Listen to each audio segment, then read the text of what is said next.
Apa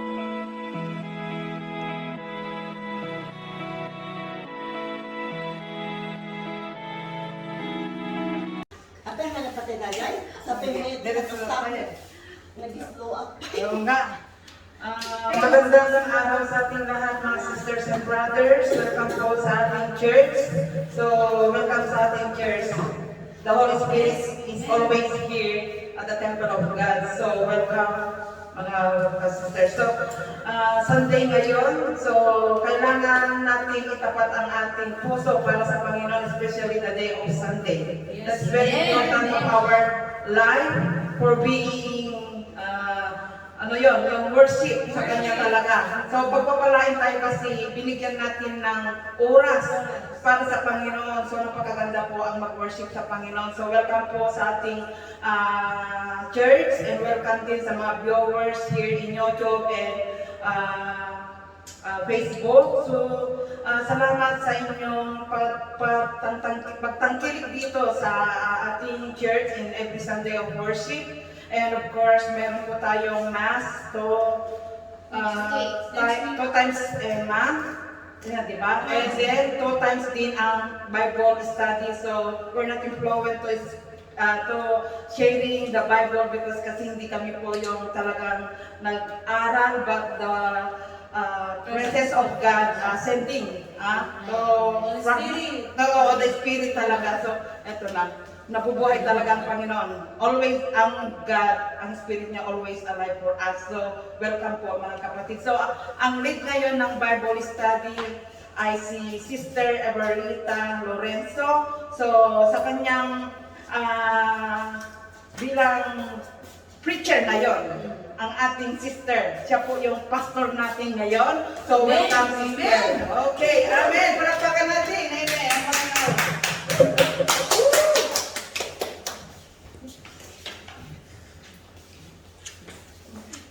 I'm happy. Good afternoon po sa ating lahat. Good afternoon. Sa ngalan ng Panginoong Pasko. Kristo.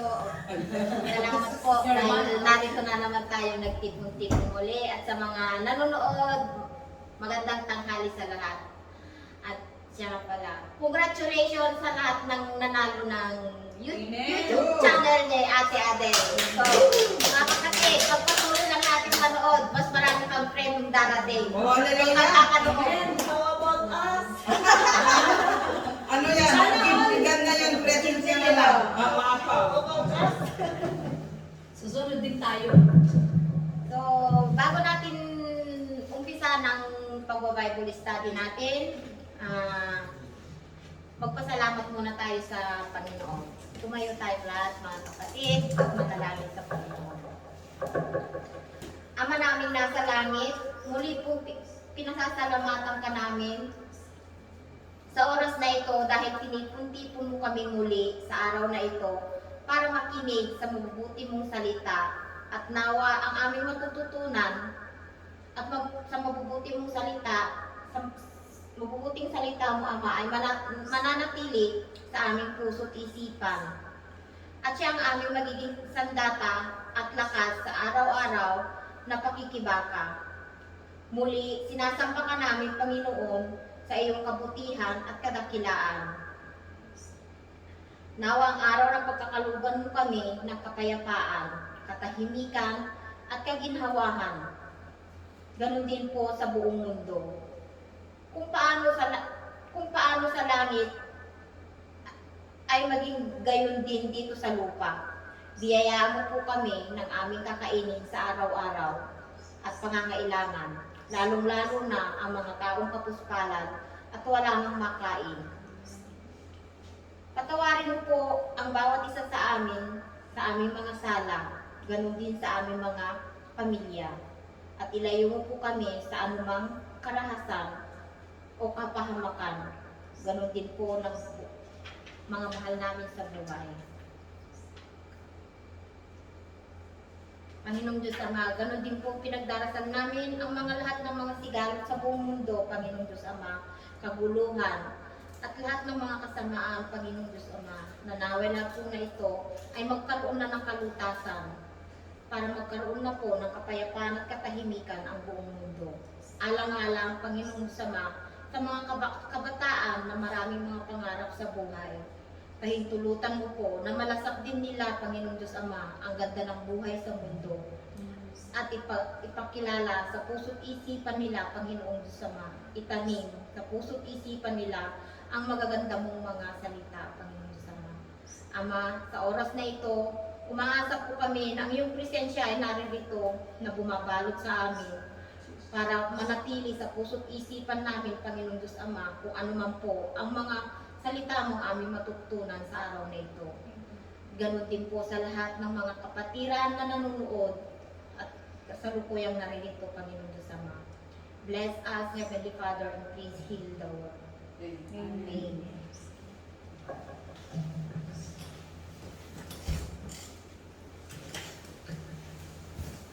So, mga kapatid, ang ating babasahin sa araw na ito ay Matthew 7, verse 7, chapter 15 to 21.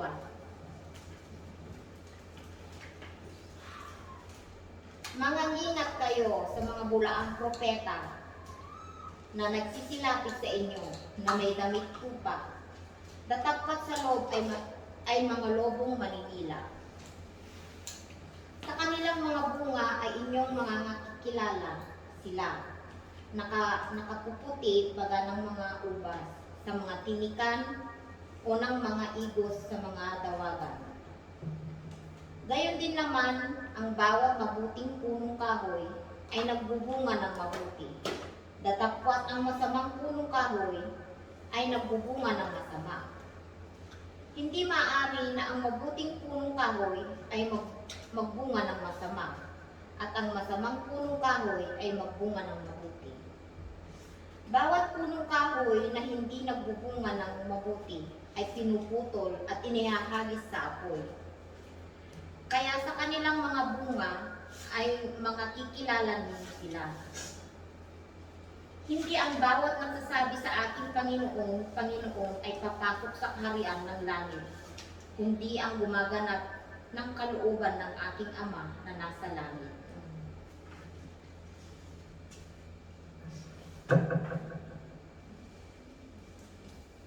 So, mga kapatid, bali itong binasa natin. Bali ang tinutukoy dito ay bali ang pag-iingat sa mga taong mga nakakahalubilo natin o nakikilala. We must be beware. So, kailangan natin sa mga taong nakikilala natin ay kailangan natin muna silang kilalanin kung ano ang tukoy nila sa atin, kung yung bang talagang tukoy nila sa atin ay talagang kabutihan o talagang bilang isang mabuting kaibigan. Dahil lalo na sa ngayon, marami ng kasamaan, marami ng taong mga nagkukunwari, mapagbalat tao, na pagka nakaharap natin sila, mabuti, pero pag nakatalikod na, dyan na marami nang nasasagi. Ganun na, karamihan ngayon. So, kailangan mag-ingat tayo. Wala nang perfectong tao. Sa bagay, kahit din tayo, nakakagawa na rin tayo ng mga kaplastikan. Pero siguro, hindi naman lahat. So, paano natin malalaman ang isang tao? Paano natin sila makikilala?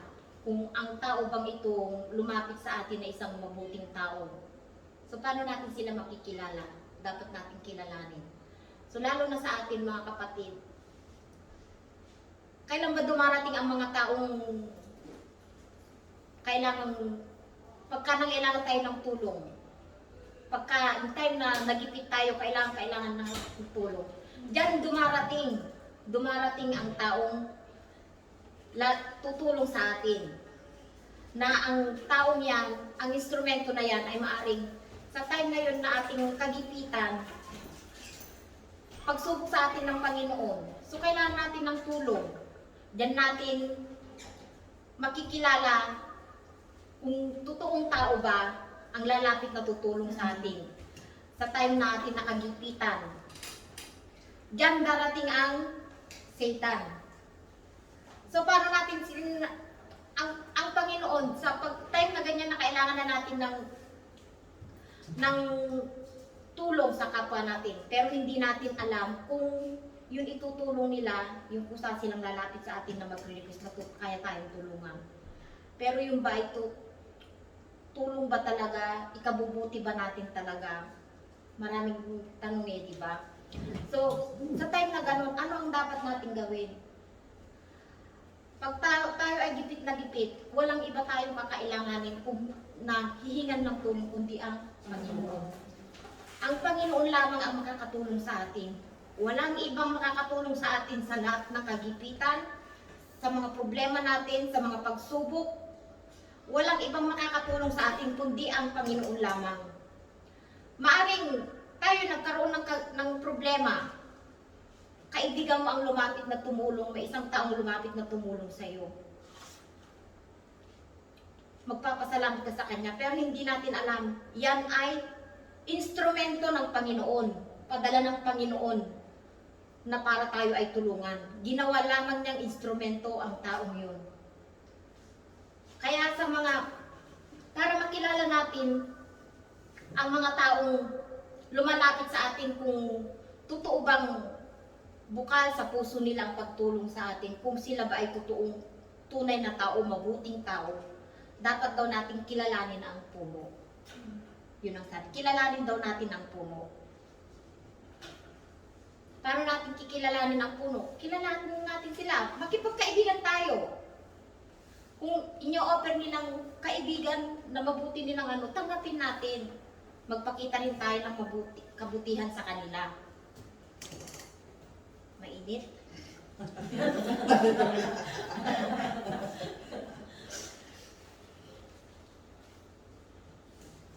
So, paano natin malalaman kung totoong tao sila o mabuting tao? Dapat natin silang kilalanin. Huwag muna tayong magtitiwala ng lubusan sa kanila. Una sa lahat, dapat lumapit tayo sa Panginoon. Humingi tayo ng payo sa Panginoon kung ang tao bang ito ay totoo ang kanyang itutulong sa atin. Kung totoo ba ang kanyang hangarin. Welcome, sister. Gaya ng sabi dito sa Matthew 7, verse 7:16.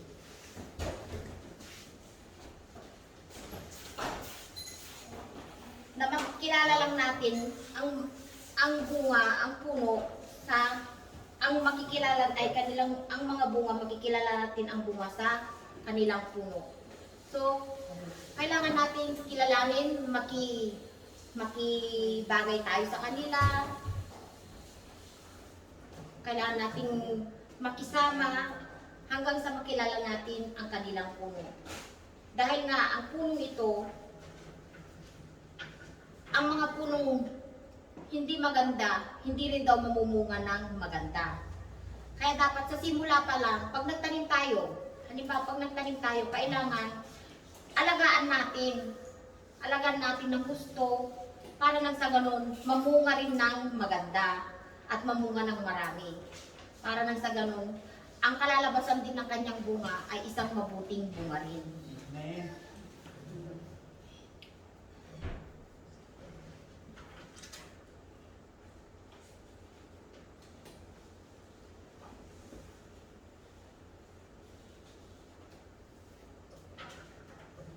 Ang dami kong sinulat. Hindi ko mapasok sa utak. Go! Go sis! Go! Fighting! Yan, kaya mo yan. Amen. So, basahin din natin yun sa Matthew 7. Matthew 7 sa 2 hanggang sa 5. Maganda rin ito. Dapat itong Matthew kasi maganda ang mga niya eh. Pag binasa natin 1 hanggang hanggang 29, ang gaganda ng niya. Kaya lang, hindi naman kasi ako yung talagang nalilito ako, ang dami kong, nung binabasa ko ito, pabalik-balik kong binabasa, ang dami pumapasok sa isip ko. Pero pag time na nandito ka pala, nawawala lang yung mga pumapasok sa isip mo. Sa ahasol ng inyong iahatol ay hahatulan kayo, at sa panuka ng inyong isusukat ay susukatin kayo. At bakit mo tinitignan ang tuwing na nasa mata ng inyong kapatid, ngunit hindi mo pinapansin ang kahilan na nasa iyong sariling mata? O paano sasabihin mo sa iyong kapatid, pabayaan mo, alisin ko ang puwing sa mata mo, at narito ang kahilan sa inyong sariling mata? Ikaw na mapangibabaw, alisin mo muna ang kahilan sa inyong sariling mata, at kung magkakagayoy, makikita mong malinaw ang pag-aalis mo ng puwing sa mata ng inyong kapatid. Ito rin ang sabi niya, dapat daw, bago ka magpuna ng kapwa mo, dapat tignan mo muna yung sarili mo. Tanggalin mo daw muna yung puwing sa mata mo bago ang puwing sa mata ng iba. Kasi karamihan tayo, tama, marami kasi sa atin, mga kapatid, nakikita natin ang gawa ng iba, pero hindi natin nakikita yung gawa natin, yung mga mali natin. Mali lang ng iba ang nakikita natin. Kaya dapat, bago natin, kung ano man nakikita natin, maaaring hayaan na lang natin. Huwag mo na lang pansinin. O, sakyan mo na lang yung nakikita mo sa mali na ginagawa ng kapwa mo. O kaya ipagdasal mo siya, kung maaaring yung gawa ng kapwa mo yun ay hindi na maganda. Maaaring ipagdasal natin. At nang sa gayon, maliwanagan din ang Panginoon ang bahalang tutulong sa kapatid na ito. Maaari rin tayo na pakisamahan natin. Isipin natin yung mali ng kapwa natin, na mali siya, mali ang ginagawa niya. Maaari natin kausapin, pakibagayan, o ipagdasal natin. Ang Panginoon ay laging naririyan na nakagabay sa atin, magtuturo kung ano man ang mga mali natin, kung ano ang mga kabutihang nagagawa natin, ang Panginoon ang magbabalik sa atin.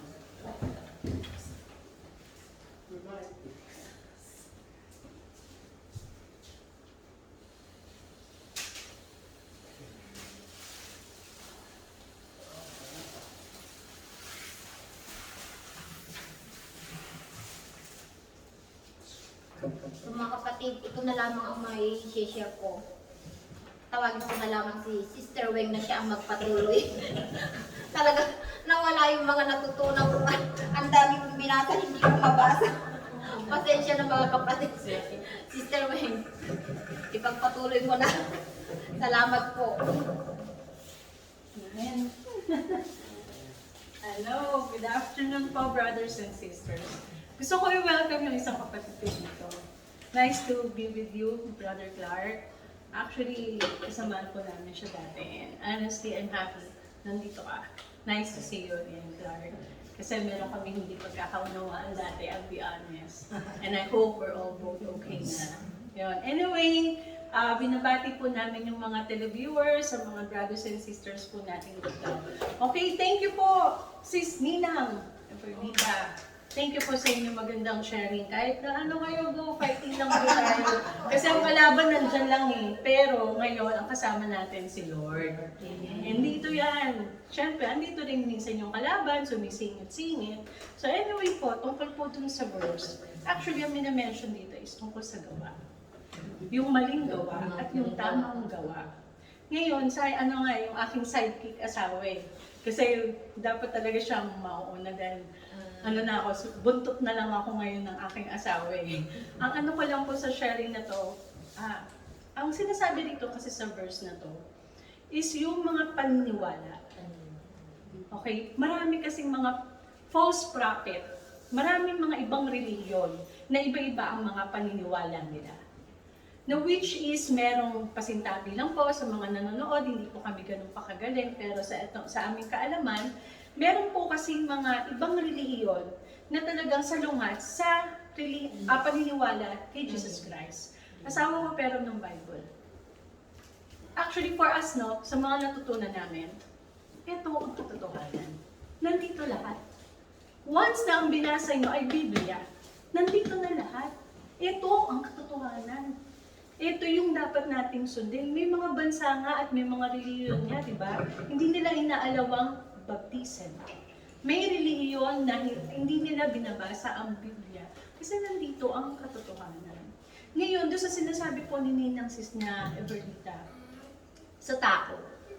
Actually kasi may kasabihan nga, di ba? Don't judge a book by its cover.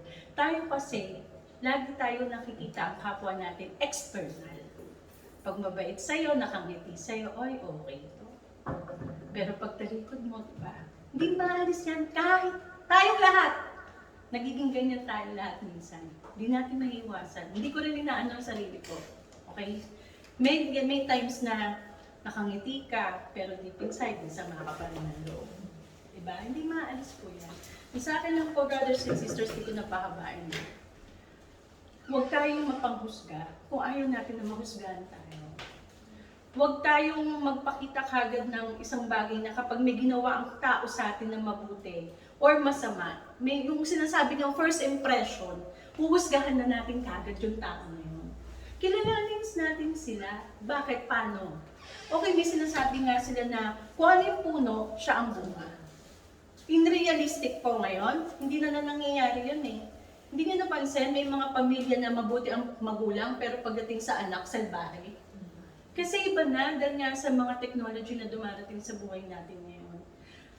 Mga kapatid, iwasan na lang natin ang maging mapanghusga. Kung ayaw talaga natin, hindi na mangyari sa atin yun. Honestly speaking, malaki ang pagbabago mula nang makilala namin si Lord, na-apply namin ang Bible sa sarili namin. Kasi sa totoo lang, ako, aminin ko talaga ngayon, gusto ko magpasalamat kay Lord kasi may umaawat na naman pumunta sa akin dito eh. Sakit ng katawan ko na naman sa trabaho. Pero alam niyo, sinabi ko kanina, kung yung trabaho nga, binubuhusan ko ng oras para kumita ng pera, what more pa si Lord? Huwag tayong patalo. Huwag tayong patalo talaga. Kasi yung maling gawa at yung tamang gawa, may pag-iisip na tayo. Doon tayo sa tamang gawa. Labanan natin yung mali. Kung ano yung mga tinuturo at yung mga mapangpanggap. Bigyan ko kayo example. Si Sadel na naman. Diba lagi yung napagsasabihan ng kulto to? Kaya na ganito, ganyan, bakit may gamot, may albularyo, may ano. Pero ano ba ang nagiging bunga ng chapel na to? Pangit ba? Puro kagandahan. Kasi walang pupunta ni isang tao dito kung pangit to. Walang magtatagal. May mga pag-iisip ang mga tupa. May mga pag-iisip ang bawat isa sa atin. Kung peke ito, kung mali ito, wala nang pupunta dito. Pero bakit ang mga tao mapanghusga? Kasi wala sa kanila si Jesus. Sa totoo lang, wala. Ang taong mapanghusga, ang taong mapagpuna, ang taong iniisip lagi ang mali ng iba at hindi pagkakamali ng iba, wala ang Diyos sa puso nila. Mga kapatid, yung mga nanonood po sa atin sa YouTube, tigilan na po natin yan. Wala pong mangyayari dyan kasi at the end of the day, pag tayo namatay, pare-pareho lang iisang taong huhusga sa atin, si Lord. At yun ang lagi nating iisipin. Dito sa buhay natin na nabubuhay tayo sa mundo, pwede tayong maging maangat, pwede nating matalo ang kapwa natin, pwede nating ipahiya, pwede nating siraan. Pero pag namatay tayo, isa lang. Pag sinabi ni Lord, hindi ko welcome dito, doon ka sa baba. Kahit anong hingi mong tawad dyan, lalo. Oo, mayaman ka. Oo, masaya ang buhay mo nung buhay ka. Pero pag namatay ka, punta mo impyerno, wala ka. Kaya ngayon pa lang mga kapatid, bago na tayong lahat. Bukas, hindi natin alam kung kukunin na tayo ni Lord. Yung inaano po sa verse na to, mga kapatid, panindigan natin kung ano yung paniniwala na ibinigay sa atin ng Panginoong Jesucristo. Kung ano yung mga utos niya, i-apply natin sa gawa. At yung sa kapwa natin, realistic ngayon sa nangyayari sa buhay natin ngayon. May mga tao na tumitira pa rin sa atin, may mga tao pa rin na hindi pa rin tayo tinitigilan na siraan, husgahan. Pagdasal natin, kasi alam niyo kung bakit? Pag sila namatay at ganyan pa rin ang pag-uugaling nila, doon ang punta nila. Sino ang mas kawawa? Ang sinisiraan nila o yung mga naninira? Pagdasal na lang natin. Wala tayong kakayahan na kontrolin ang bawat isa. Pero kung may tiwala tayo sa Kanya, siya ang gagawa. Hindi natin napapansin, bigla na lang may mga himalang nangyayari. Ngayon, alam ko, may himala. Andyan si Brother Clark ko. Hindi, totoo lang. I'm proud to say, Brother Clark.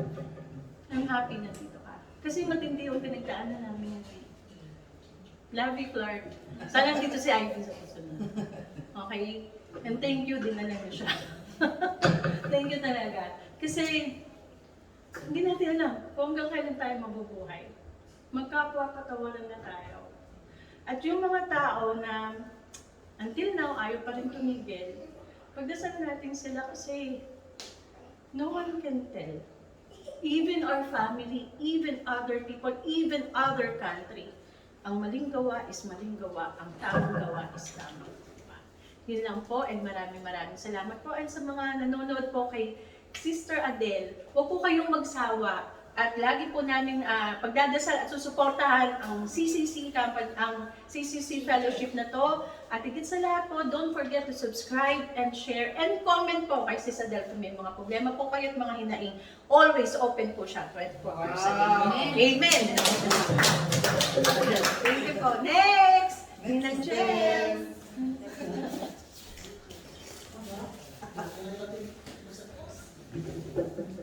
Hello po, dito na naman po ako. Good morning, good afternoon, brothers and sisters, at sa lahat po ng mga nanonood ngayon. So sa araw na ito, medyo mahaba-haba yung aking sasabihin. Sana huwag kayong magsawa. Amen! The more, the merrier. Dito sa chapters Matthew 7 na to, marami tayong mapapag-aral. Kumbaga kung babasahin mo lahat yung chapter, yung buong chapter na to, ang pinaka-main thought nun is, judge not. Yes. Sabi nga doon, huwag tayong mapaghihinga. So yun yung pinaka-thought doon sa chapter na to. So before that, bago ko umpisahan yung sasabihin, yung message ko sa inyo, meron akong tanong. Yes. I will start sa question. What is your goal while you are coming to church every Sunday? Ano yung goal nyo? Bakit kayo pumupunta dito sa simbahan every Sunday? To praise and thank God. To pray? What else? Confess. Confess? What else? Humingi ng kapatawaran? Ano pa?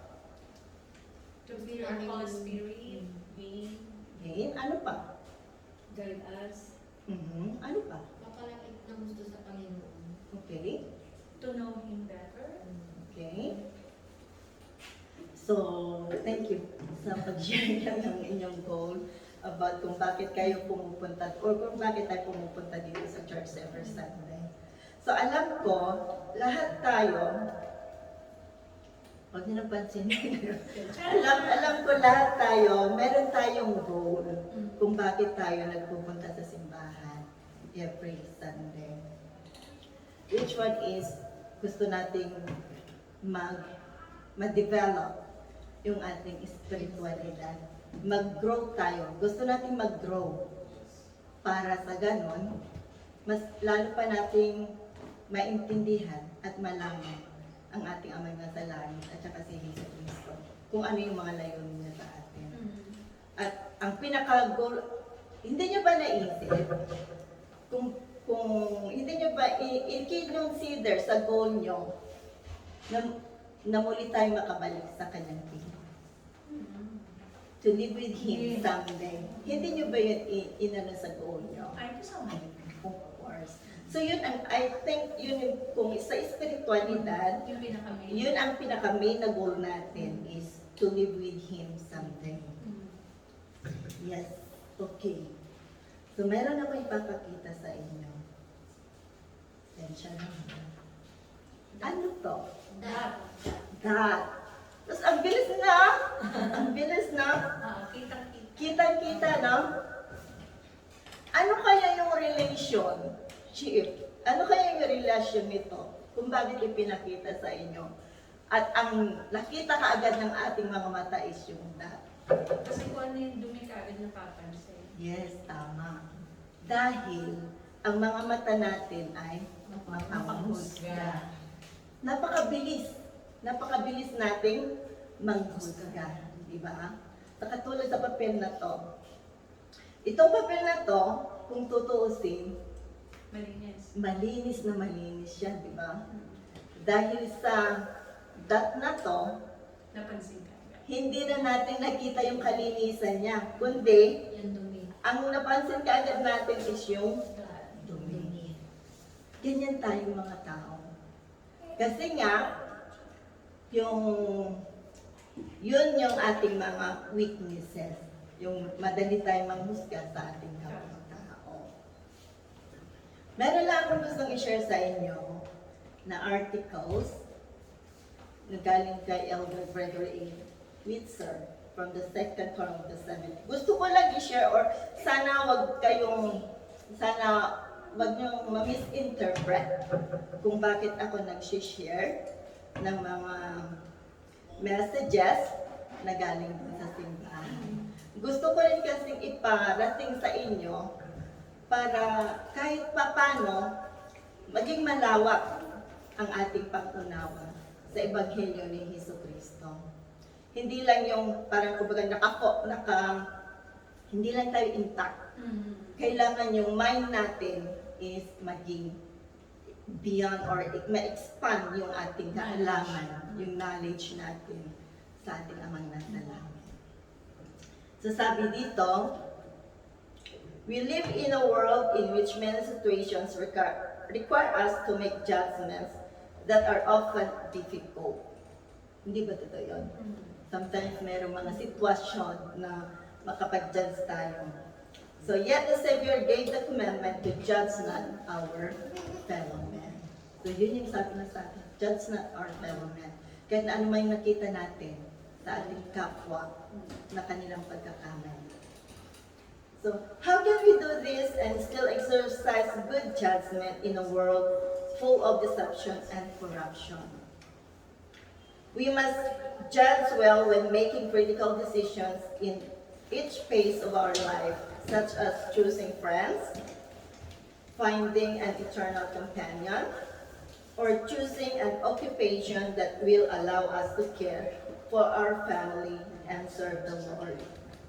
Although the Savior asks us not to judge others, so He still expects us to use excellent judgment. So kahit na manghusga tayo sa ating kapwa, ang ine-expect pa rin ng ating Amang nasa langit, ang Jesucristo, ay excellent judgment. Yung tamang-tama, yung walang kaibuturan na pagkakamali. So when we often find ourselves making quick judgments about people, just like sa pinakita ko sa inyo kanina, dito sa papel na to, ang bilis ng pagkakasagot nyo. Yung dagat ka agad, di ba? Sabi niya. When we often find ourselves making quick judgments about people, which can change or redefine our relationships with them. Often incorrect judgments are made because of limited information, or because we do not see beyond that which is immediately in front of us. So yun, minsan, ang bilis natin manghusga ng ating kapwa. Lalo na kapag meron lang tayong narinig na something na issue, na kumbaga medyo sensitive, tapos nakita natin yung tao, yung narinig natin, parang yun na kaagad yung may ihuhusga natin sa tao na yun kapag nakita natin. Di ba? Kaya yun. Dahil sa maling informasyon or kulang sa mga informasyon na nasagap natin. Katulad, meron lang ako.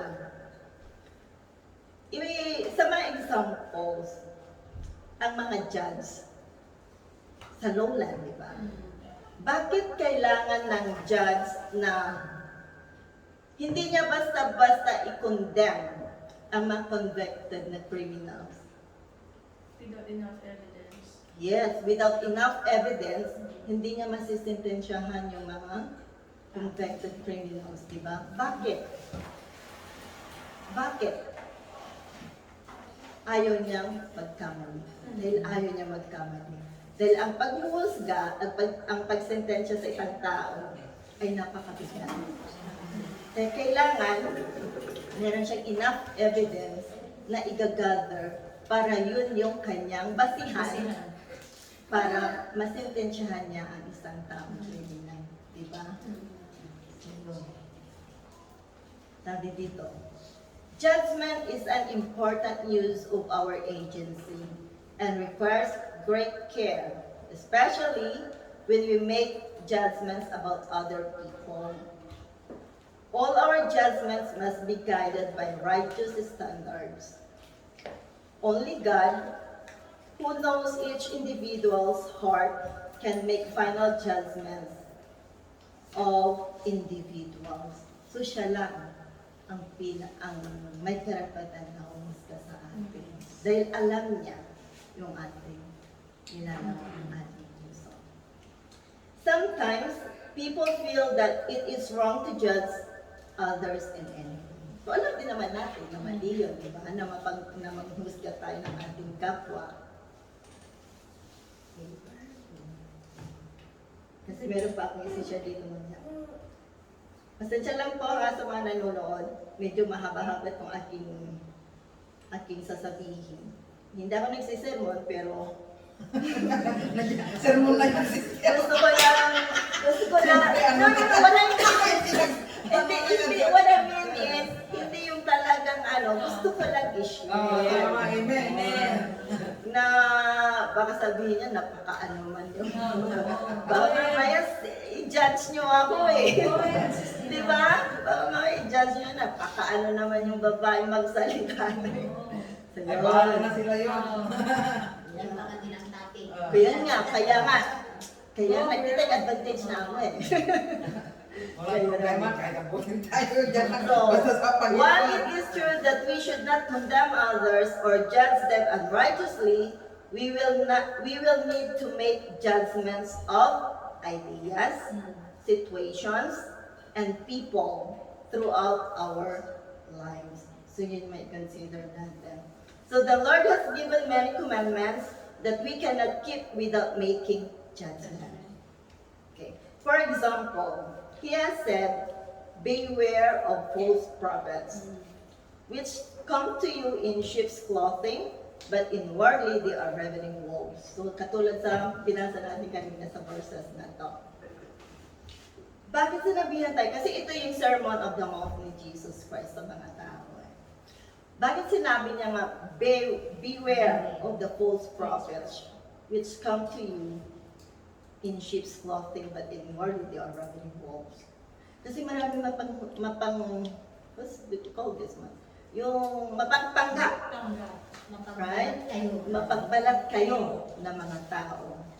Sometimes, ito pa yung mga ginagamit nila eh. Minsan yung mga mapagbalat kayong tao, ito pa yung ang ginagamit pa nila ang Panginoon, ang salita ng Diyos, para mapaniwala nila yung mga tao na sila ay mabait. Diba? Sa mga, lalo na sa social media, sa mga mahilig makipag-chat, beware sa mga scammers, no? Oo, sa mga scammers. Hindi sila magpapakilala as a scammer sa inyo. Pero ang pinakaano nila doon is gagamitin nila ang Panginoon. Ang mga salita ng Diyos na sila ay maka-Diyos. They are yung mababang loob. Lahat-lahat sasabihin nila yun. Para lang makuha nila ang inyong loob at magtiwala kayo sa kanila. Pero ang totoo, meron silang intention. Hidden agenda. Yes. That's my hidden agenda talaga. Ang dami ko na-encounter na mga ganito eh, na mga ka-chat ko. Relate ako dito eh. Lagi, buti na lang, hindi nila ako na. Buti na lang, meron akong wisdom. Diba? May wisdom ako eh. Alam na, ano mo naman eh, mababalance mo naman kung yung tao nagsasabi ng salita na, ng mabuti o hindi. Kasi hindi mo kailangan i-brand yung sarili mo na ikaw ay maka-Diyos. Hindi mo kailangan ipagkalat or ipagsigawan sa buong mundo na ikaw ay maka-Diyos. Hindi. Kasi kahit hindi mo may pagsigawan yon, alam ng mga tao. Nakikita yun sa akin. Oh, kaya sabi dito kanina sa verses na binasa nyo, by their fruits ye shall know them. Yun. So ye shall know them by their fruits. So, go ye out from among the wicked. Save yourselves, be clean that bear the souls of the Lord, even so am I. We need to make judgments of people in many of our important decisions, such as choosing friends, voting for government leaders, and choosing a spouse. So alam natin, malapit na naman ang eleksyon. Ayan na. Ayan na naman. Mag-uumpisa na naman sila, di ba? Yan. So beware, sabi. Lalo na, alam naman natin ng mga propaganda ng mga politicians. So, kailangan din maging wise tayo na mamili ng ating leaders ng bansa kung paano nila iruro yung bansa natin ng mas maganda at mapapabuti.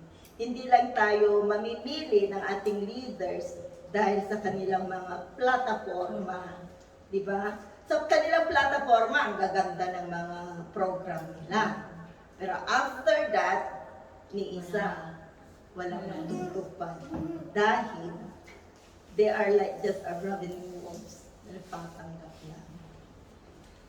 So, sabi dyan. So the Lord gave a warning to guide us in our judgments of others. With what judgment ye judge, ye shall be judged. Yes. Kung ano yung paghusga natin, ganun din tayo huhusgahan. So, and with what measure ye make, it shall be measured to you again.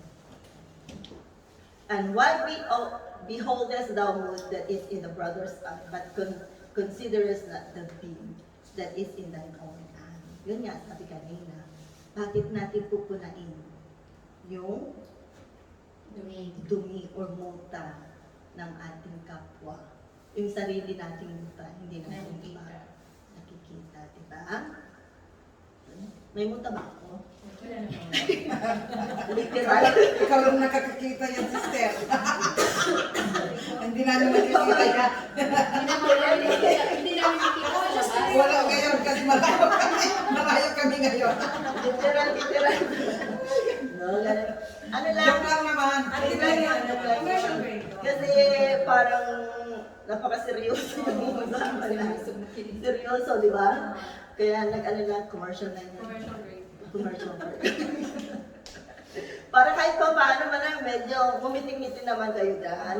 Di ba? Para hindi kayo ma-boring. Lalo na, ang haka na ako Hindi, sasabihin. concentrate na nakikinig nga. Ganun ba? Oh, okay. Thank you. Sabi dito, in this scriptures passage, the Lord teaches us that a fault we see in another is often like a tiny speck in that person's eyes compared to our own faults, which are like an enormous beam in our eyes. Kasi kung ano yung pagkakamali ng ating kapwa, parang yun na lang nakikita natin eh. Parang hindi na natin gustong bigyan ng chance. Na kung nalaman natin na yung tao na yun is medyo, alam mo na, may issue, parang yun na yung pagkakakilala natin sa kanya.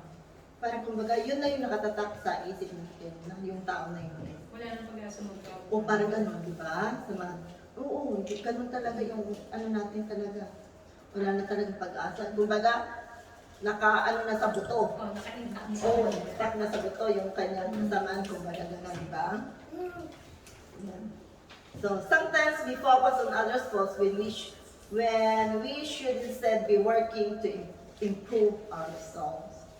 So instead na i-improve natin yung ating sarili, dahil sa mga nakikita natin at tayo mapanghusga sa ating kapwa, yun na lang yung kumbaga nakafocus tayo sa gano'n. Pero hindi natin napapansin na tayo rin ay nagkakasala sa sarili natin.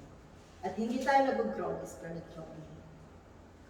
So our righteous judgments about others can provide needed guidance for them, and in some cases, protection for us and our families.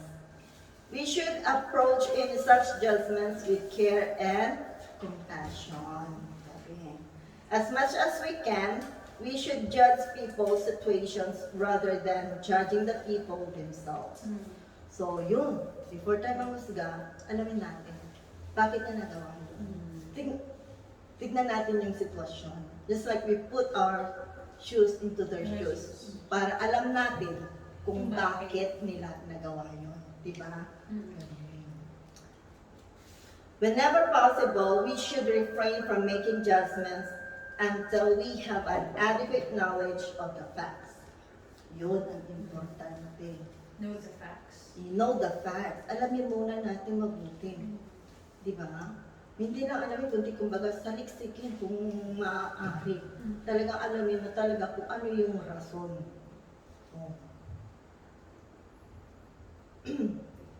Perfect. Where am I na? Wait, nawala ako. Okay. And we should always be sensitive to the Holy Spirit who can guide our decisions. So we need to rely and depend on the Holy Spirit kung tayo mag-husga sa ating kapatao. So Alma's counsel to his son Corianton is a helpful reminder. See that you are merciful unto your brethren, deal justly, judge righteously, and do good continually. So gusto ko lang i-share sa inyo yung meron tayong developing four steps, developing good judgment and not judging others.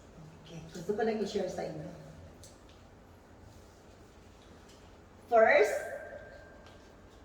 put your own personal standards in alignment with the gospel of Jesus Christ. Bago tayo maghusga, ano mo natin? Ebanghelyo ni Jesucristo. A person can never be a good judge without the gospel of Jesus Christ as a reference. The gospel has a long and successful record of guiding people to happiness. So some of the world's ideas leave mankind adrift to try to define their own standards. Because of this, we hear phrases like a new morality. This phrase is deceptive. The standards of morality are eternal and have not changed. Neither should we try to discover a new interpretation of them. For the youth, these standards are written in the pamphlet for the standard of things. So ito yung mga kung paano tayo ma-strengthen, lalo na sa ating mga kabataan. So, kailangan ng ating mga kabataan ay kaya natin sila. Kasi madali lang silang mawala lalo na pag they are into the world, na sa mga kanilang yung mga peer groups, madali lang silang Malinis. oo, malinis ng tamang landas. Kahit sabihin mo pa na yung bata na yun is laking simbahan. Pero kapag ang kanyang mga kaibigan ay non-member ng simbahan, madadala siya talaga. Lalo na kapag ang mga magulang ay hindi nila ginagay or binabantay ng kanilang mga anak. Second, listen to the messages of the living prophet. Kailangan natin makinig din ng mga mensahe ng ating mga propeta. Diba? Yes.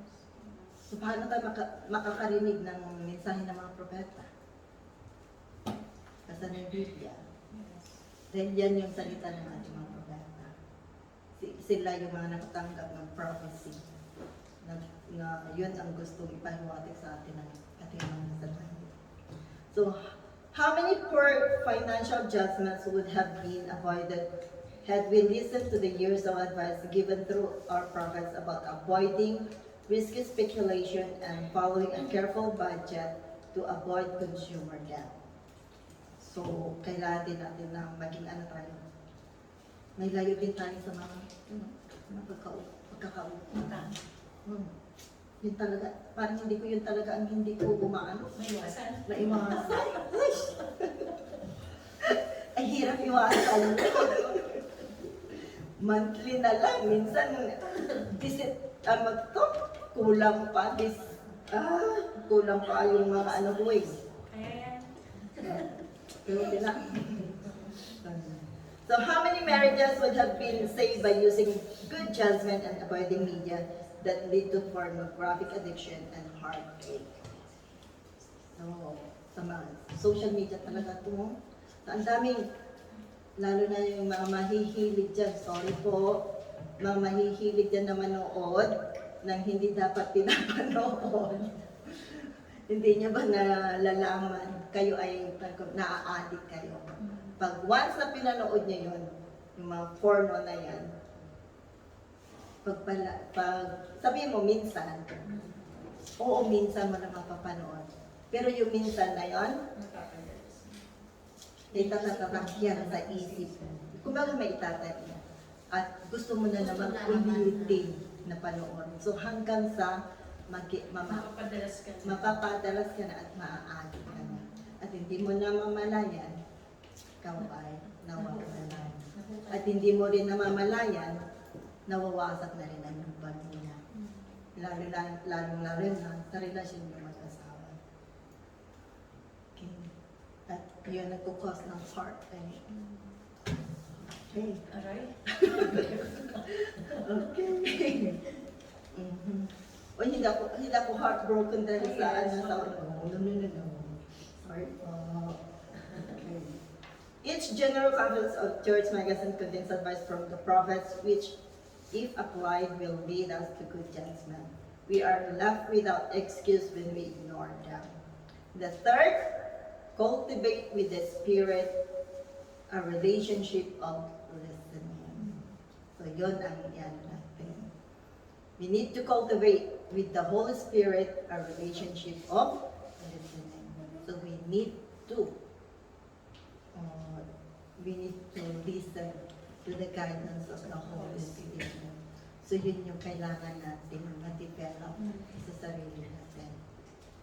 We are given the gift of the Holy Ghost after our baptism. So, but often we leave this gift on the shelf, forgetting that He will help us in the most important judgments of our lives. So, nawawala rin ang Holy Ghost sa atin kung hindi tayo gumagawa ng mabuti. Iniiwan niya tayo. Kasi hindi siya, kasi nga sabi no unclean thing can dwell in the kingdom of God. So, hindi siya mag-click sa atin. Hindi siya mag-stay sa atin kung yung mga ginagawa natin ay taliwas sa kanilang kagustuhan. So, the Lord gave us this gift knowing we should face a difficult decisions in life. Listening to this verse is in a vital developing good judgment. A relationship of listening often requires a quiet environment in which we can take time to ponder and hear the still and small voice. This peaceful environment is both external and internal. Therefore, it is more than shutting off the music of the world or the glare of other media. It is also shutting off the noise of sin that is internal to our soul. So this will open the communication with the Spirit, which is so badly needed. Okay. So Christ said, "Peace I leave with you, my peace I give unto you. Not as the world giveth, give I unto you. Let not your heart be troubled, neither let it be afraid."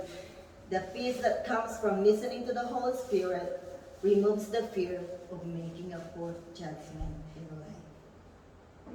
So the fourth, keep the commandments.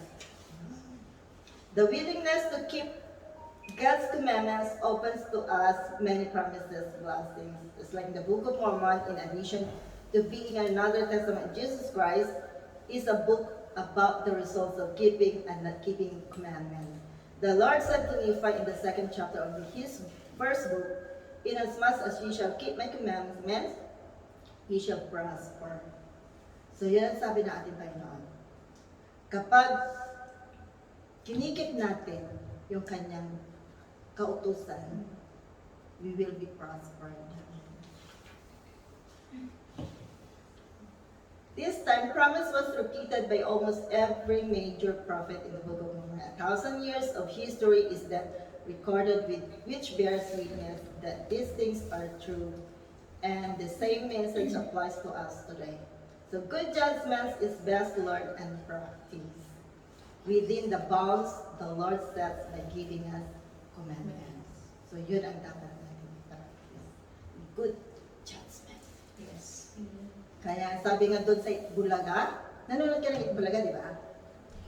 Bawal judgment. Yung segment na yun, ang ganda yun eh. Yung bawal judgment na yun. Ano, nag-insert ko pa, no? Nag-insert ko talaga. Okay. So once again, before ko na i-close yung aking message sa inyo, sorry. Katulad sa papel na nakita natin ito. Pag tayo mapanghusga, kailangan yung ating mata, ipikit muna natin. Kung ano man yung nakita nating pagkakamali ng ating kapwa, huwag ka nilang pagkukulang. Hindi lang sa labas, kundi dito mismo, sa loob ng simbahan, ang mga kamembra natin. Kung ano yung nakikita natin, yung kamalian, yung mga weaknesses nila, sabihin na natin weaknesses, hindi yung pagkakamali. Yung mga weaknesses nila is, anuhin na lang natin. Huwag naman yung i-ignore natin, pero kailangan din natin silang tulungan na ma-improve or ma-overcome kung ano yung mga weaknesses nila. Kaya nga yung last time na shinare ko sa inyo, na gusto kong ulitin ulit sa inyo. Once again, God invites us to cast our old ways completely out of reach and begin a new life in Christ. Di ba? Yung mga old ways natin, kailangan na natin baguhin. So, yun yung invitation sa atin ng ating Panginoon. So, God invites us to cast our old ways completely out of reach and begin a new life in Christ. So being converted unto the Lord starts with an unwavering commitment. Where am I? Unwavering commitment. Okay. Unwavering commitment to God, followed by making that commitment part of who we are.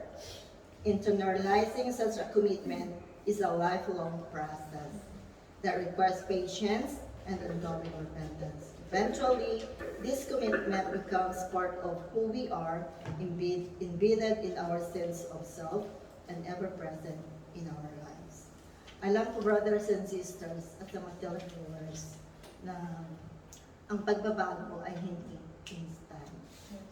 But it is a long process para tayo maging perfect. Alam ko, hindi ito napakadali. Hindi niya sinabi na, sabi nga niya, na it is not easy to follow the straight and narrow path, but it will lead us back in His presence to live with Him, with Jesus Christ, and our Heavenly Father. Alam ko na kapag gawin natin yung mga dapat na gawin natin as a member ng simbahan bilang Kristiyano, na inaano natin ng Kristiyano tayo. Ipakita natin yung tunay na Kristiyano. Hindi yung nagkri-Kristyanuhan na. Hindi ibig sabihin na naging bunga, ayun to? Bukang bibig mo ang pagtawag sa pangalan ng Panginoon. Hindi yun sapat. Hindi yun binabase ng Panginoon na ikaw ay maka-Diyos. Minsan na ano pa natin yung nami-misinterpret natin yung pagtawag ng Panginoon, ng pangalan natin Panginoon. Hindi natin naiisip na ginagamit natin ang kanyang pangalan in vain, which is ang pangalan ng ating Panginoon is napakasagrado.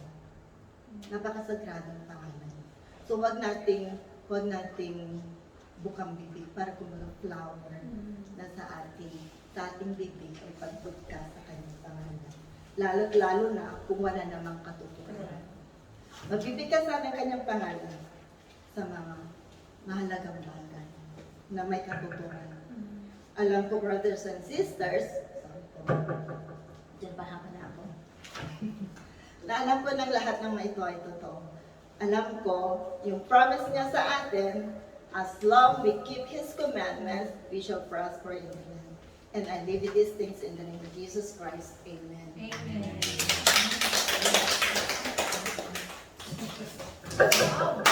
Alam mga kapatid, wow!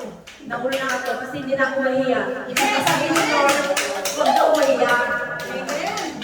Kumanin ka naman ng room mo kasi pag pinakaya mo ng pag-sharing ng Panginoon, ikakahiya ka daw. Amen! Go, ganda! Before mag-greet mo na ako sa mga kapatid, mga brothers,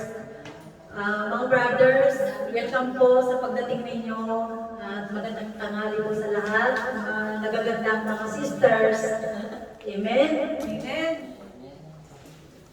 By the way, hindi ko na ako habangan na kasi binukulit na ating Sister Gima, oras na eh. Hindi niya ako inawat eh. Okay lang, ay walang problema. Ako na isang dito sa verse, Matthew chapter 7, verse 21. So, ang sabi ko dito sa Matthew 15, isang halimbawa ko to, ang paggalang sa akin ay bayang ito ay pagpupunwari lamang, sapagkat sa bibig at hindi sa puso, ito ay bumubukal. So, basahin ko rin sa English, this is the people who honor me with their lips, but with the heart are far from me. So, yun. So, minsan, napakadali pong magsabi ko na Christian po tayo, di ba? Pero, marami pong napupunwari. Kadalasan po tayo ang tinatarget po ng kaaway ko yung mga nagsisilbo sa Panginoon. Sa mga church, sa mga hindi lang po sa labas, kundi po yung sa mga simbahan. Kagaya po sinabi ni Sister Gima, sa mga scam, yung mga internet, yung mga ganon. Nagpupunwari sila, naging nagamit nila yung pangalan ng Panginoon para sila'y maano mo sila, makuha ang loob mo sa kanila. Isa rin ako doon. Minsan. Yun, tama ko yun. So,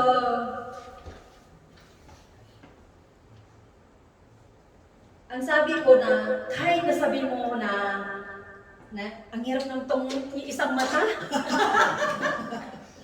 Kahit po na tayo po naglilingkod sa Panginoon na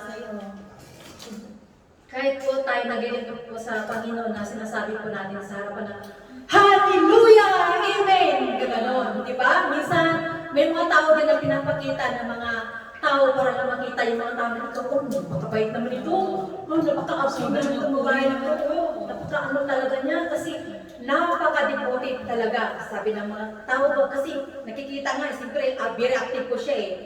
Tapos, kahit laman ko ng Biblia, alam lang sabihin, pero po, ang problema ko doon, pinamumuhay na ba? Diba? Kung yung mga inaano niya about God, kung ito ba'y ginagamit niya rin ba sa sarili niya? Diba? Marunong magaling tayong magsabi na, ako, devoted talaga ako, Christian ako, pero hanggang bibig lang. Kung bagay na ginagamit mo lang na yung pangalan ng Panginoon, kagaya yung sinabi po dito sa chapter 21, Matthew. Yun nga, marami ang nagsasabi sa akin ng Panginoon, pero yun nga, ang nakakasunod lang, ang nakakasumpong yung mga tao sumusunod sa Kanya. Yun ang pumunta sa langit.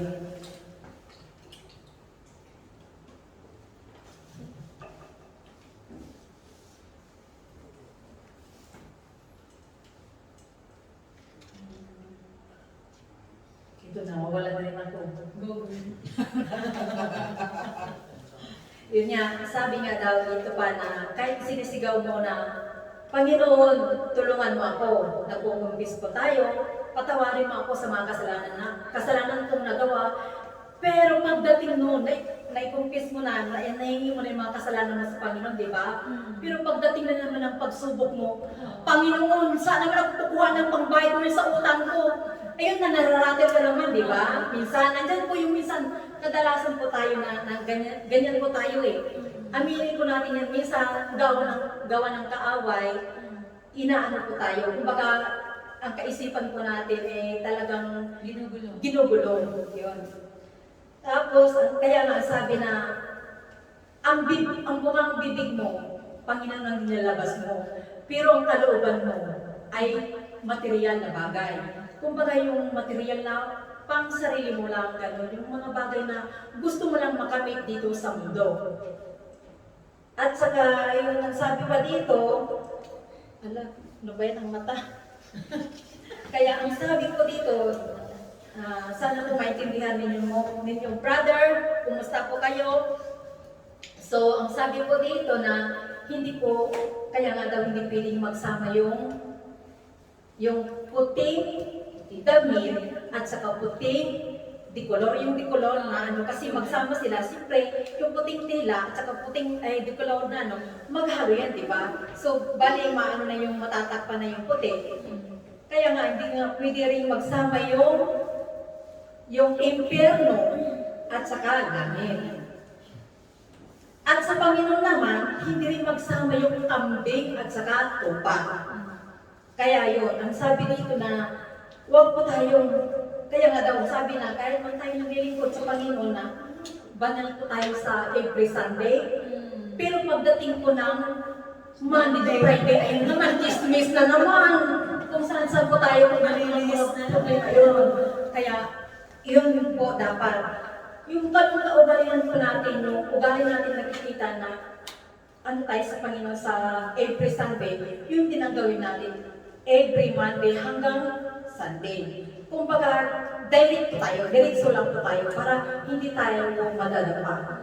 Hindi po tayo na yung huwag tayong pa-liko-liko, gano'n po sa mga kapatid.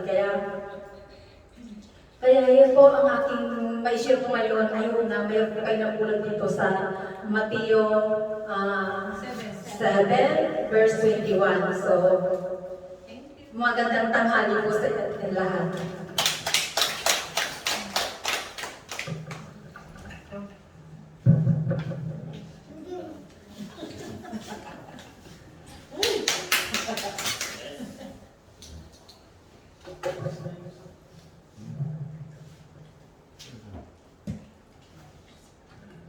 Magandang tanghali po sa lahat ng doon at sa lahat ng kapilito. Ang topic natin ngayon ay pag-usga. At saka paggawa ng mabuti at masama. Yun nga, kung tayo mag-usga sa kapwa natin, dahil kung tayo ay mag-usga sa kapwa natin, lalo na yung kasama. Na imbis tayo ay pupunta sa templo na ito para magsimba at magiging patawad sa mundo. Hindi natin tingnan ang bawat isa sa atin dito. Kasi yun yung ano ng Panginoon. Ang paglilingkod natin ang mabuti sa Kanya, gumawa ng mabuti para sa kaligtasan natin. Hindi lang sa ating sarili, kundi sa ating pamilya.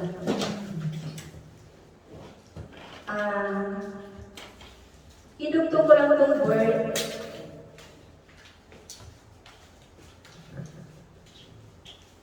Itugtog ko lang itong verse sa Hebrew chapter 13, verse 16.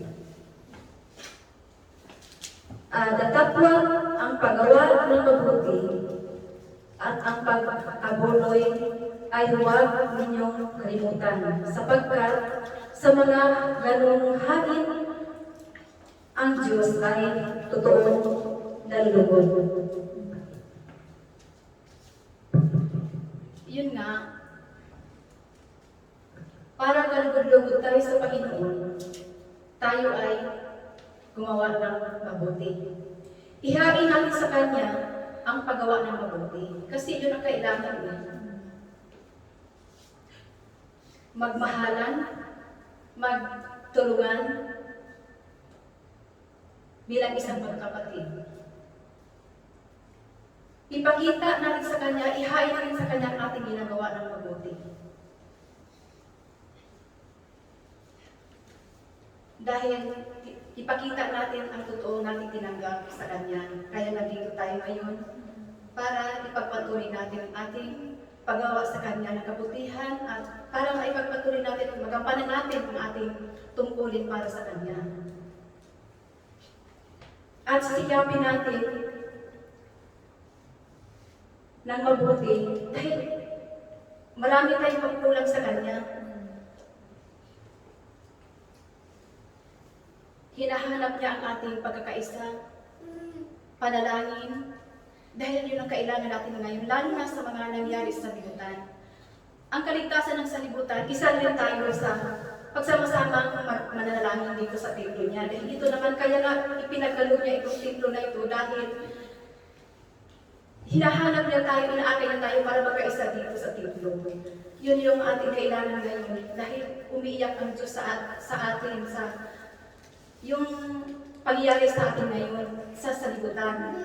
Inihingi ng Panginoon na tayo manubalik sa Kanya. Hindi lang tayo nandito, kundi sa lahat ng nakikinig ngayon sa manonood ng live, gawin na natin para sa kaligtasan ng sanlibutan. Dahil kung hindi tayo magkakaisa, hindi matatapos ang mga pagsubok.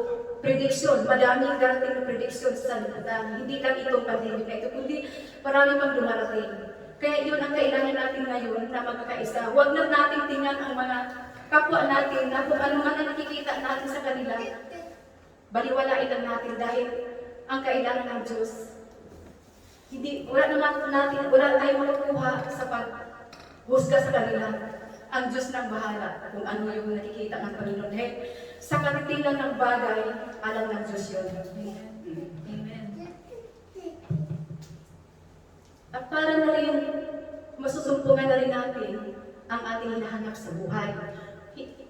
Gusto rin natin na maging malinis sumarap sa Kanya. Kaya ngayon, ang pagkakaisa natin, napagpatuloy natin ang pagkakaisa, magsasama, mamahalan tayo, lalo na sa mga pinili niya na nagkakaisa sa Quran na ito lang yung kulang pa tayo kasi yung gagawa natin, huwag na natin dagdagan. Hindi naman tayo lahat naging perfecto, hindi naman tayo lahat maging malinis eh. Lahat tayo nagkakasala pa rin. Pero pinipilit natin na maging malinis na humarap sa Kanya para matikman din natin kung ano yung mga hangarin natin sa buhay na hindi tayo maghihirap, hindi tayo magkasakit. Gumawa na tayo ng mabuti. Maraming tukso, maraming pagsubok. Lalo na tayo ngayon na naglalakad tayo sa Kanya.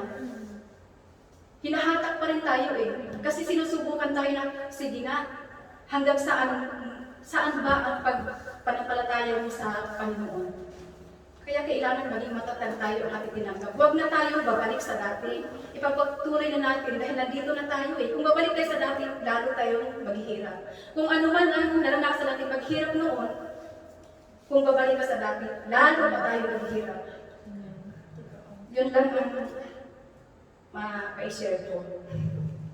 Kasi mayroon kasi, marami kasi nagugulong na, sige nga, tumayo ka nga.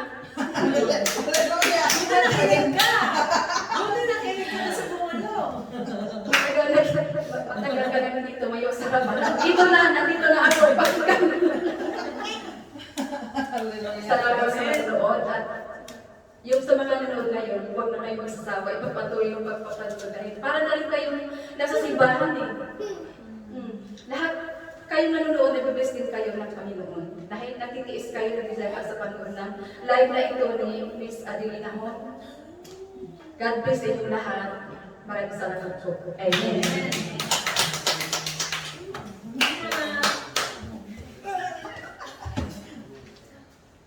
Binlong tayo. Good afternoon po sa ating lahat. I don't know how to start really.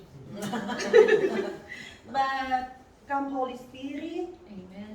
fill me with your guidance and help me to please to deliver what you want me to do, what you want me to share with my brother and sister So, ang gugwapo natin today. Hello! Hello po. Ang ganda ng binasa ni Sis Ever na amaze ako sa binasa niya, lalong-lalo na yung putulin ang puno na hindi karapat-dapat. So, ibig sabihin, nung inis ko kanina, kailangan ko pala putulin.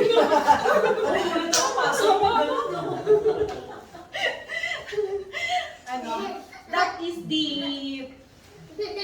ng devil sa akin.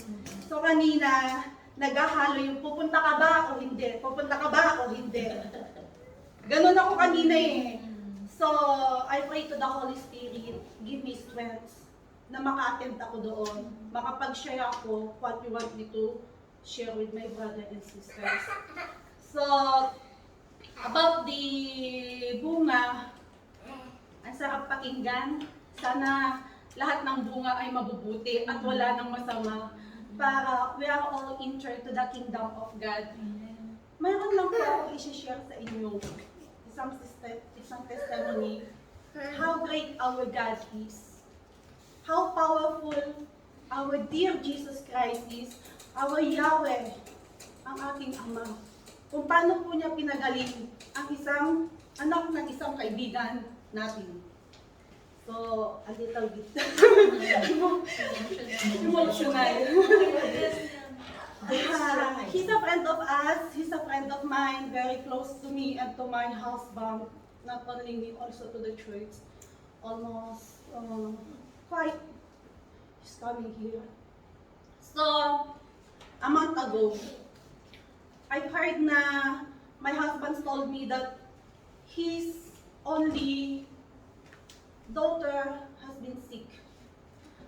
So I just ignore it. Alam niyo naman ako, pag ignore ko lang, pero sa puso ko, ano kaya yun? Ano kaya sakit niya? Sabi ko. So, hindi ko ganun pinansin. Sabi ko sa asawa ko, ano ba yung sakit niya? Sabi ko, sabi ng asawa niya is may daw, sabi niya matagal na daw nagkakasakit. So, hindi ko yun pinansin, ignore ko. So, in short, binaliwala ko, goes, hindi ko tinatanong. There was a time na last week, 2 weeks ago, I heard a news sa bad news na critical ang anak niya. So, sabi ko sa kanya, come into the church, we will ask the guidance of the Lord, we will ask Ate Adele what's supposed to do. Sabi niya sa akin, saglit lang Mare, busy ako. Sabi niya. So, saglit lang Mare, busy ako. Sabi niya, I have a lot of things to do. If I am not busy, I will go. So sabi ko, Lord, hindi po ito ang word na gusto kong marinig. Sabi ko, ang word na gusto kong marinig is, okay, we will go now. But due to the devil, alam natin na ang demonyo gagawin ang lahat, mapigilan lang po ang isang tao. So ako, hindi ako komportable sa sagot niya. Hindi ako, yung bang, nag-stay doon sa sagot niya. Gumawa ako ng way. Hindi ako satisfied. Gumawa ako ng way. Lahat ng way kasi gusto ko siyang matulungan. Gusto ko rin ma-save yung bata, yung taong may sakit. So sabi ko, mayroon akong kailangan gawin. Mayroon kaming kailangan gawin ng asawa ko. Sabi ko gano'n sa kanya. So tinawagan ko siya, if I am not busy, I am going, sabi niya sa akin. Hindi ako, doon, sabi ko, it's not good, sabi ko gano'n. So, tinawagan ko ang asawa niya. So, before na tinawagan ko ang asawa niya, tinawagan ko muna sa Ate Adele. May message ko siya Ate. In short, tinawagan ko yung asawa niya kasi hindi ako sigurado kung ano ba yung nung taong to. Sabi ko, please, sabi ko, although hindi ko pa siya friends yung asawa niya sa Facebook, pero yung asawa ko na friends na niya, na lagi silang may mga communication. Ako kasi wala naman akong Facebook, wala akong mga So, tinawagan ko yung asawa niya, sabi niya sa akin, where are you now? Sabi ko gano'n, kumusta yung bata? Sabi niya, she's in ICU, critical. Bakit po naging critical yung bata? Kasi ganito po yung nangyari. Palabas na sila, magbabayad na sila. So, may tube na, may nagkaroon ata ng liver stone, yung bata. So, inopera yung bata, nilagyan ng tube. So, naging okay na, releasing na sila, nagbabayad yung nanay. Pagbayad ng nanay, umupo yung bata, yung tube, nag-move sa loob ng katawan. So, yung bacteria kumalat sa loob ng katawan ng bata. Yun ang pagkasabi sa akin ng nanay.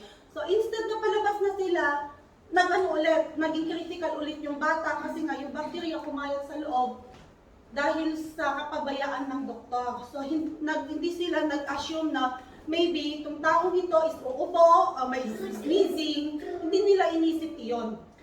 So, inoperahan na naman yung bata, nag-50-50 yung bata, ang naging result is cancer. Opo, ang result naging cancer, and I think 3 months to 6 months na lang po ang itatagal nung bata, yung dalaga. So sabi ko, Lord, tulungan mo ako na mahila ko yung tao.